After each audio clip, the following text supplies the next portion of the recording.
Howdy folks, Blane Chapman. Glad y'all are here.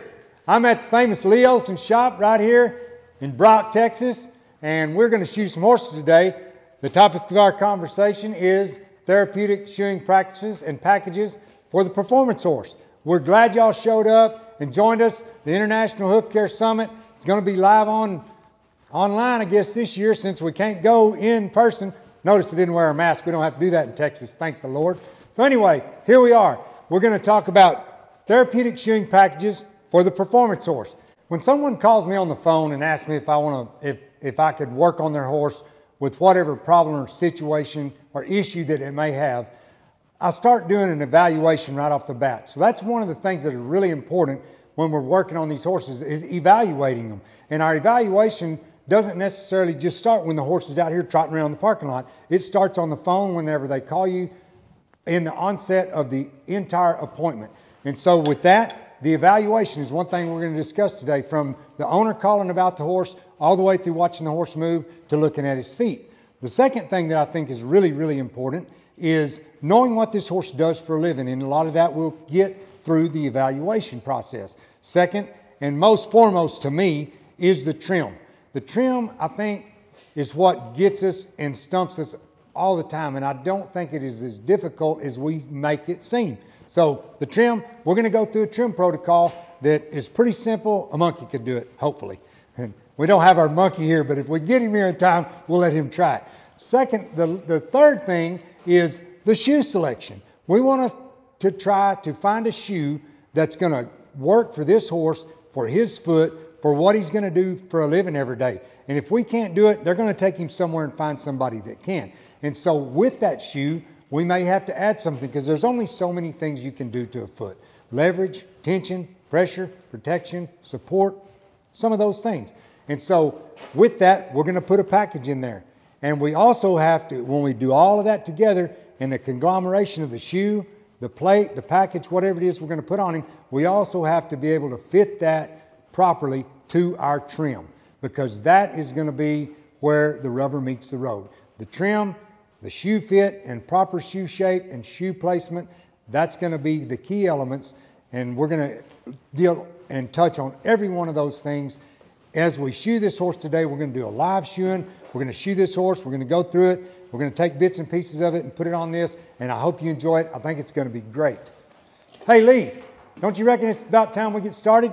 We're going to get some horseshoes. We got our horse out here. We're going to show some evaluations. We're going to look at him. We're going to check him out. We're going to see if he's lame somewhere or another while Lee's getting our horseshoes, because as you know, you've got to have a pile full of horseshoes or a truck full of stock to build them with. And I couldn't build them in a week. So I'm going to have some horseshoes. Lee, bring me those shoes. What shoes? You know, the ones that we're going to fix all the horses with. The therapeutic ones. Oh yeah, here you go. Oh my God. Oh my God. Oh my God. Oh my goodness. Is that it? I thought we were going to cut that, but I think we just opened a whole box of worms. Most of the time when I do evaluation, it's pretty generic, just like most of us. Walk them away from you, walk them coming to you, and I want to see how the horse is traveling, see if he's lame in the left front, left hind, right hind. I like to circle him to the right. I like to circle him back to the left. As you can tell, this horse right here, he's off in the front end for sure. The girl, she looks like she's getting along pretty good. At this point in my evaluation, pull the shoes off, do some hoof testing. Most of the time by now, I already really know what's going on with the horse, just due to the fact that the people have contacted me and we've talked about it over the phone. But I want to make sure that the shoeing that he's got in play isn't the problem. Nail too close, sole pressure, what have you. The foot is where I do the biggest part of my evaluation. I can look at the foot and I can tell really quickly what type of shoe I might need for him, how I need to trim his foot, what kind of integrity he has to his foot. I may still want to ask some questions about if he's doing it in the run, if he's a barrel horse, if he's a roping horse, where this horse is having problems. I always ask lots of questions about, you know, the timing of when he was shod, if he was shod earlier, if he's good before he was shod, and then he's shod and then he's sore for a week, and then he's better after he's been shod for a week. And all of those things are going to give me a good indication of, is it a application, shoeing, trimming application problem, or is it something that's actually from an old injury that he sustained? And a lot of times we don't have radiographs to look at. In a lot of cases we do. So if we have radiographs, we want to look at those radiographs. We want to see if he's got adequate sole depth, if his bony column is in alignment. I'm a very, very big proponent of bony column alignment and congruency within P1, P2, and P3. A lot of times we're going to have these horses that their joint space is going to be different medial-laterally, anterior-posteriorly. And so I have to look at those, and those are just things that I look at. Those are just points. They don't actually, a lot of times, I don't compromise my trim when I do this. So my evaluation is generally done biggest part by the foot. At this point, I really already have an idea what I'm going to do. I'm pretty sure what kind of shoe I'm going to use, how I'm going to package the foot. It's real easy when their foot's a wreck and nobody's been really doing a good job taking care of them. It's really difficult when they come from a reputable farrier. Most of them are friends of mine that I know. We may have talked about what we can do different as well. So at that point in my mind, I already have a pretty good idea of the shoeing type, the type of shoe I want to use, the shoeing protocol. Those are the simple things. The thing that's the most important to me is getting my trim right, so whenever I put the shoe on it, then it does its job mechanically. Generally, the first thing I do on any of these feet is I look at them on the bottom. I see how much length I have or do not have, in other words.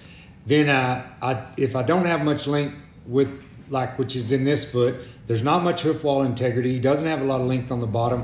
However, and some may think that I'm overdressing this foot, but I have to address the flares and I have to address the distortion. And I'd rather do it first and foremost before I trim the bottom, because then I've trimmed him too short twice. So I make sure I want to be really careful and go ahead and dress his dorsal wall. It's already thin down there. It's already rotten anyway. And so I'm going to try to use some of that rotten, damaged foot that's on the bottom to get my nails through up to into some good hoof wall. So that's why I'm going to address the dorsal aspect of it first. And this horse's foot hasn't been addressed that way much, and so they've chased that flare and distortion over and over again. So there comes a time, and I can be a little aggressive in my hoof dressing, and I can be a little aggressive in my trim, so I really have to pay attention to it. That's why I put it up on the peg first, clean it up first, and get it kind of situated and squared away, because you'll notice later on in this presentation that this horse's foot just falls plumb apart again once it sits on the ground for a little bit. Once I set this foot on the ground, I want you to notice how good the bony column alignment is, how good his hoof pastern axis and his hoof wall line up. And I have not even trimmed or touched the bottom of his foot yet. I've just put it on the peg. So if you look at this from the lateral aspect, look how good of alignment his foot is in. This is his upright kind of a foot too. You look at the coronary band, good level coronary band to the Mother Earth, there's good flat foot. And now we're going to address the bottom after we've addressed the top. When I look at the bottom of this foot, the first thing I always want to do is just kind of clean it out, and I'm just wire brushing this out. Right there, I've already noticed he's got very, very minimal sole depth. It's soft, and his foot's grown out 8 or 9, 10 weeks, and he doesn't have any integrity to his hoof wall. This is where I start thinking in my mind and determining what kind of a shoeing package that I may want for this horse. So when I start to trim him, I'm going to keep in mind all of that he doesn't really have a lot of foot. I'm just taking a little bit, exfoliating very carefully his bars, kind of getting his bars kind of cleaned up, keeping them upright, cleaning my commissures and my frog out just to make sure that there's nothing, debris or anything tied up in there, because I may want to pack some kind of a packing in there. However, I've probably done as much to the bottom of his foot as I can. So I'm going to take my nippers now, and this is where it gets really fun. You just take your nippers and go to cutting away. We have to use our nippers. That's what we do. We're horseshoers. We cut stuff. Not today. It's a better off. Throw your nippers in the box. Get your rasp out. I can do as much damage with my rasp as I can my nippers, as y'all saw a while ago on the dorsal wall. Anyway, back to the bottom of the foot. I'm just going to flatten it out, get me a good table to set my shoe on. As I'm doing this, my mind is trying to determine what type of shoe I want to use, how I want to package this foot, because I don't want to be all there all day guessing. So I want to just make sure that I get it cleaned up as much as I can. Be careful not to over trim his wall, because I'm going to need as much of that that wall as I can to get my nails started so I can get up into some integrity of wall that he has left up a little higher up the foot. And so I'm just going to exfoliate some of this right here and make sure he doesn't have any exodus or debris in there, any white line disease or something that we may need to address as well. I'm just trimming some of the tags off. Now then, I see this in my mind normally, so I'm mapping out the foot for the purpose of this video because it's really important to get your trim right so you can get the shoe right and you can place it in the proper place. I'm going to measure, this is a small foot, so 3/8 by 3/4 concave is probably not going to do well on this horse's foot. So I'm not going to build a 3/8 by 3/4 or 3/8 5/8 concave shoe for this horse. But when I'm trimming his foot, what I look for, I want to find the proper landmarks, the external landmarks that are in relationship to the internal structures of the foot. For example, finding the end of the heel, the back of the foot. The apex of the frog is a really big deal to me. If I can't find that because it's been blended in and drug forward, I want to find the bridge of the foot. And the bridge of the foot and the widest point of the foot, they correspond with one another. So if you can find the bridge of the foot, you can find the widest point of the foot. If you can find the widest point of the foot, you can find the bridge of the foot, and you can also find the true apex of the frog. And that is, those things are things that I always look for as soon as I pick up the foot and start cleaning it out.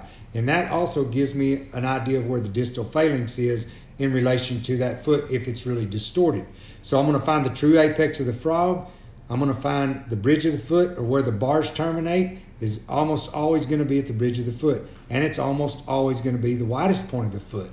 And you can pretty much count on that. If you can find that, then you can go an inch forward of that widest point of the foot, or where the bars terminate, and the top of the bridge of the foot. 1 inch forward of that's going to be the true apex of the frog.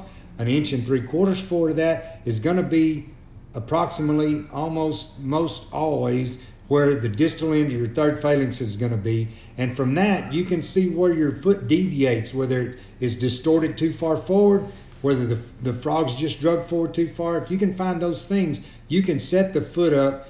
And we know this because this is all over the place. These foot mapping protocols are everywhere. How come we don't use them more often? I do not understand it. Some of us do. If you're following me to this point, great. If you aren't, I hope this helps you to get to trim in a better proportion to put a shoe on it. So now then, we've done that. We've kind of mapped out the foot. We know kind of where our foot is. It's in pretty good shape because we've addressed it from the top first primarily before we address the bottom. If you look at this picture, man, it's in good alignment.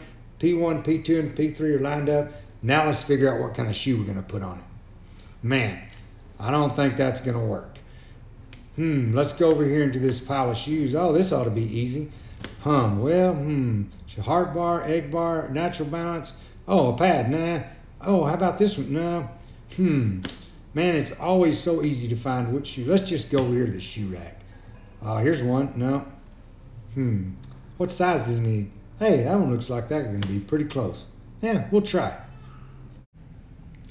The shoe that I've chosen today is a Mustad Equilibrium. Not because it's the shoe of the day or that they're paying me to use it. It just seems like the shoe that benefits this horse the best for his job. He's a barrel horse and he's also a heading horse, so he's got multiple events, and he has trouble when he's turning in tight circles to the left and the right. And he also has trouble overreaching, jerking off shoes. And so we're going to address the back feet as well. But we're going to use a Mustad Equilibrium because of the medial lateral relief it gives to his coffin joint. And also the roll toe that it has is going to give him a little bit easier breakover. And we're going to attach a stabilization or spider plate to it with some impression material underneath it. So we can kind of protect his foot, give him some support to the back of his foot, and package it in a way that it's not so heavy and so bulky that he can't get out of his own way. And I can also use a nail that will be sufficient for this shoe, and also is not going to rip his hoof wall apart, not going to get a nail too close, and it's going to still hold our entire package in place and have this strength and the tensile strength and integrity to do so. That's why I've chosen this shoe instead of a natural balance PLR or any kind of a elite aluminum or anything like that. This shoe has the mechanics in it from the ground surface to accomplish the goals that I want to accomplish, and I can also utilize some other parts of this package in this shoe and not be too heavy and too bulky. While we're talking about horseshoe selection, why do we get caught up in horseshoes? Why don't we get caught up in aluminum? Why don't we get caught up in handmades? Why don't we get caught up in certain shoes? I'm not using one because I don't like the way that the nail holes are. I don't like it because it's a natural balance shoe. I don't like it because it's a elite. I don't like cure cards. Why do we get caught up in horseshoes? We're horseshoers. We apply horseshoes to feet. Why do we get there are so many great horseshoes that are manufactured. If you can build them from scratch, great, build them. I can't make this particular shoe, Mustad Equilibrium, efficiently enough to shoe this horse in the time frame I need to get him shod. So I don't care what shoe you use. There's a lot of great shoes on the market. I'm just using this one because it fits this horse. So I don't care if you shoe hot. If you shoe hot, that's great. Get your tongs out, throw it in the fire, shoe them hot. That's not the point. If you want to cold bang them, cold bang them. I can do both. So if you can do both, do both. However, don't get caught up in a certain aspect of it and forget the whole thing that we're here for, and that is the horse and the horse's foot. We're the ones that made the problem to begin with. So we should at least take a look at ourselves and reevaluate what we're doing. Is this about horseshoes or is it about horseshoeing? I've never seen a horseshoe properly applied for the proper reason cripple a horse. Never.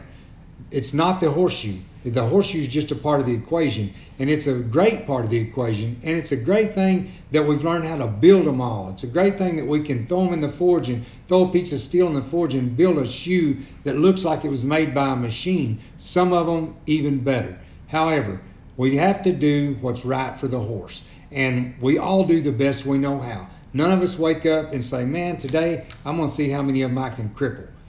If we're doing that, we're definitely doing the wrong thing. So that's my 2 cents worth about horseshoes. So what is a horseshoe? Its first and foremost function is protection. That's what it does. It protects the bottom of the foot. That's what it was designed to do. Then it becomes a traction device of some sort. Then it becomes a therapeutic device. That brings us to the point.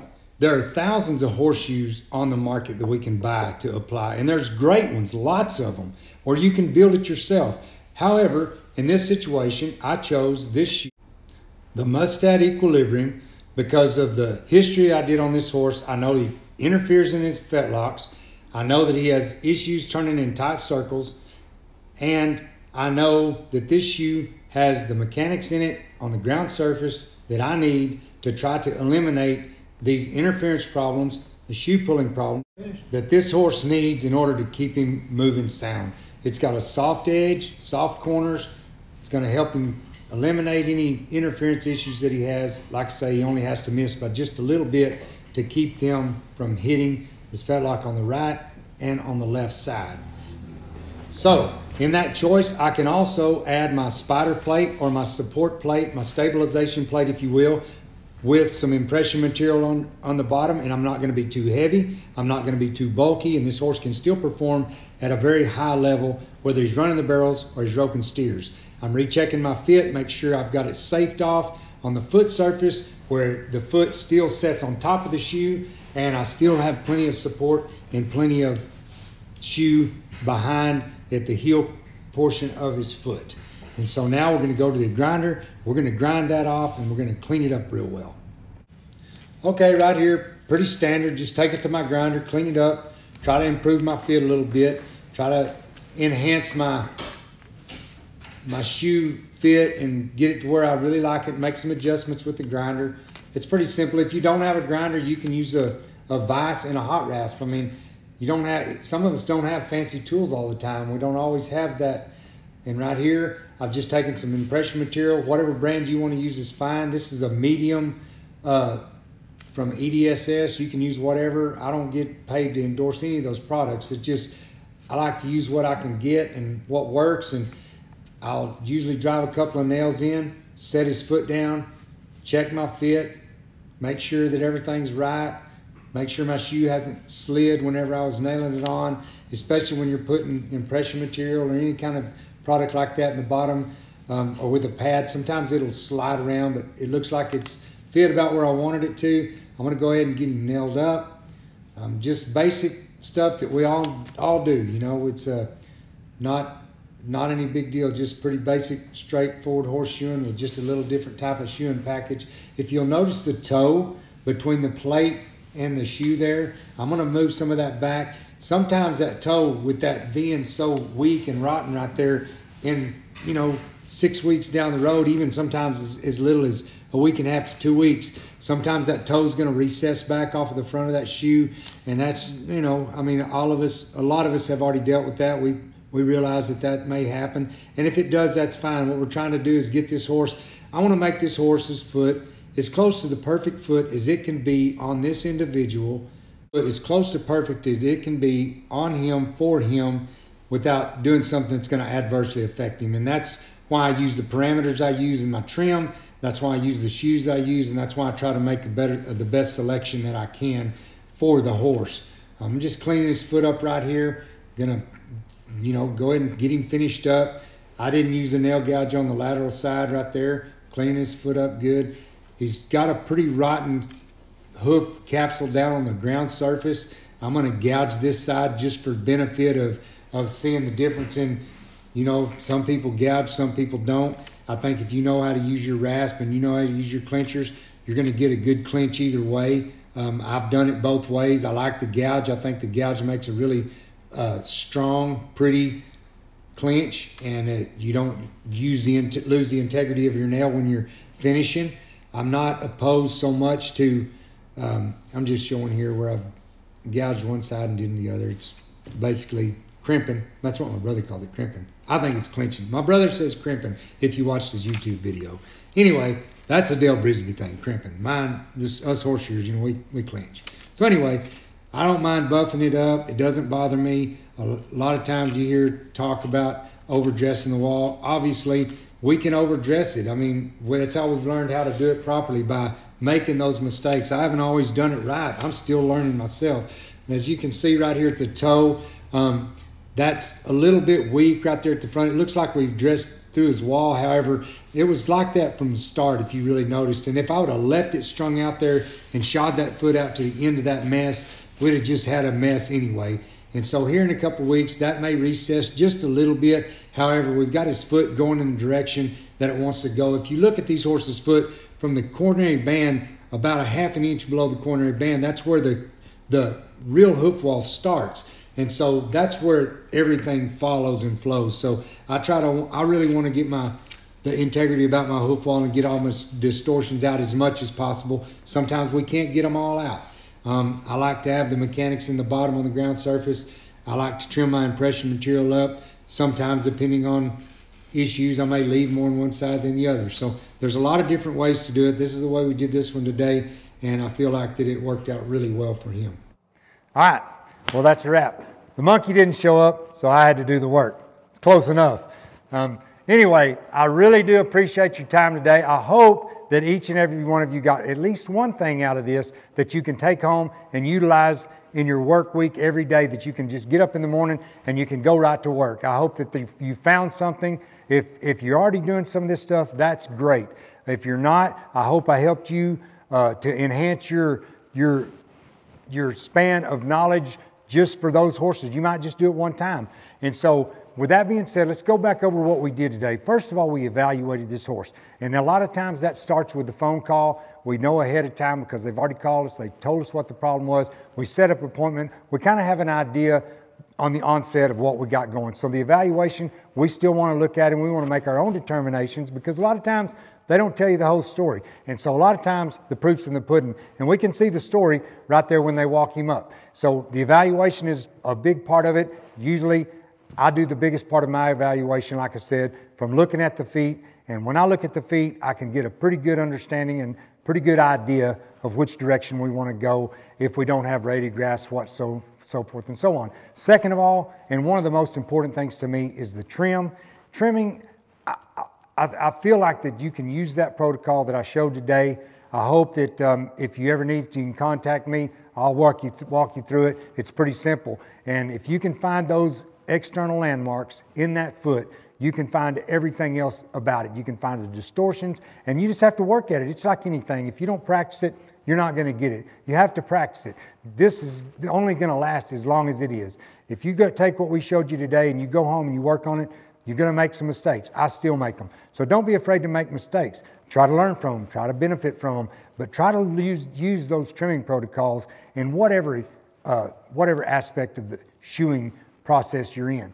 So the trimming is very important. Shoe placement, on top of that, it doesn't matter what kind of shoe you use. You can have the best horseshoes in the world, every size, every brand in your truck. And if you don't trim the foot right and you don't know how to shape that shoe to place it on what you've trimmed, it absolutely does no good. Like I said, I've never seen a horseshoe placed on the proper trim for the proper thing do a horse injustice. It's the improper application that has done that. So the trim, shoe selection and shoe placement, shoe selection.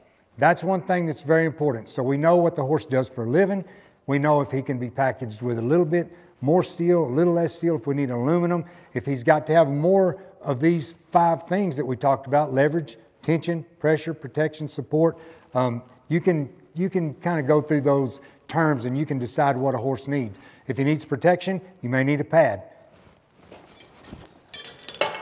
You may need one with an aluminum plate in the bottom of it to keep it from getting any pressure on his sole. You may need one with a little bit of width and not so much heaviness. So you might use aluminum. You might have a horse that's a big horse. He can take a big wide shoe. You can put a big wide steel shoe on him to protect the bottom of his foot, because sometimes that's all it takes. You may have a horse that just needs some frog support and some stabilization to his back part of his foot. You can use this kind of shoe. You can use it in steel or aluminum, depending on what the horse does. I think that's really, really important, because a big part of these shoeing packages has to do with the horse still being able to perform at a high level. I'm talking about horses that I work on normally. These horses are higher level performance horses, and they've had old issues that they're trying to either recover from or we're trying to maintain. A lot of them we're not fixing. A lot of them we're maintaining. So you might have to use a shoe like this, something that has a little bit more height. It lets him break forward a little bit faster. This is a navicular shoe. It's a good shoe. You may not need it. You might. So that's just another part of the package. You might want to use a half round. Sometimes it's got enough profile height in it to get the medial lateral relief that you need. That's why I use maybe a flat shoe like this, and you can fit it perimeter fit. Whatever the trim calls for is what you need to do. The shoe placement has a lot more to do with what happens than the shoe itself. So don't be blaming the shoe. The shoe didn't do anything wrong. It's in the hands of the person that uses it that causes the problem or helps the problem. So you might use that. You may use a half round shoe with some sort of pad, because he may not really need his sole protected as much, but he may need a lot more support across the entire bottom of his foot. So there's a lot of different packages that you can use. We chose the one today that we felt like fit this horse the best based on what he does for a living, where he lives, and his foot, the way his foot's designed. The integrity wasn't very good, as you could see. So we had to have a nail that could afford that wall, and also not be too much nail that if he twisted or something, it just twisted off. So that has a lot to do with the weight, size, shoe, packaging, and bulkiness of the package that we're going to put on that horse. So trimming, so evaluating, trimming, shoe selection, shoe placement, these are the things that I hope you got out of this topic today and this conversation. And I hope that you could see the places that we may question a little bit. For example, dressing the hoof wall or not dressing the hoof wall. These are things that we have to learn. Sometimes it's a good thing, sometimes it's not. And we have to pay attention every time. I especially do, because I am very aggressive, and a lot of these horses that have come to me have already been through a lot of different avenues. And so I have to be careful that I don't overdo it, because I'm apt to do it. So with that being said, once again, I want to thank each and every one of you for your time. I want to thank Lee Olson and his awesome crew here. If you ever get a chance to go to Brock, Texas and see Lee Olson and hang out for a day, you've done yourself a disservice if you don't show up. So I really appreciate them and everything they've done in helping me with this presentation. And we hope you go do good. And once again, I owe my whole life to the horse. They owe me nothing. So this was free and it's what it's worth. So if you ever need anything, look me up, and I appreciate you guys. Thank you.